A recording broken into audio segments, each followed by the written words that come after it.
I have put 15 video clips about Emily Dickinson onto YouTube.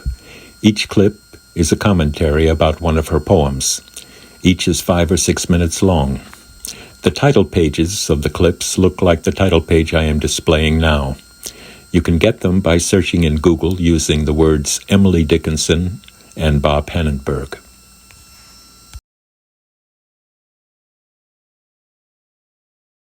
These are the poems which I have commented on. My approach was to explain the poems in terms of the history, culture, and language of the period when Dickinson lived and the experiences that she herself had in life. In order to make clearer my own attitudes about her poems, I want in this final lecture to say something about how I have come to feel about Dickinson as a person. This is my experience.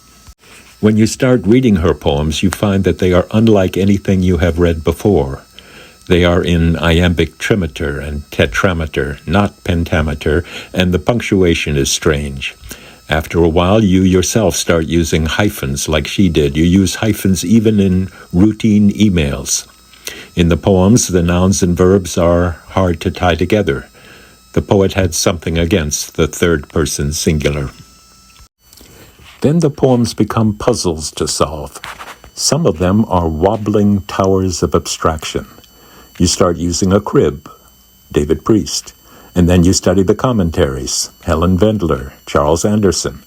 Then you read the standard biography, Richard Sewell, and then some specialized biographies, William Schur, Lyndall Gordon, John Cody, and at some point you find yourself taking sides on the issue of whom she wrote the love poems and love letters to. Was it Charles Wadsworth or Samuel Bowles? And for some reason, it becomes important for you to take sides. Then you notice that you have formed an unhealthy fascination with this 19th century recluse, and you are not alone. The poet Archibald MacLeish said that, quote, most of us are half in love with this dead girl, unquote. You want to speak with her, to hear her voice, to come closer to her, but you cannot reach her. There are too many decades between you, too many differences in culture and material life that no matter how hard you try, no matter how much scholarly material you read, you cannot reach her.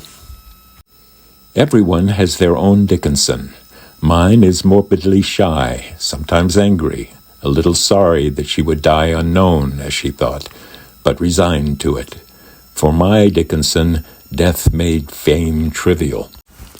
But because she did not publish her work, she could say just what she wanted without inhibition. Unlike her contemporary, Walt Whitman, she did not feel the need to forever sing songs of herself. Therefore, her poetry is utterly without pretense. My Dickinson spent her life crafting her poetry in rural solitude for herself and no other.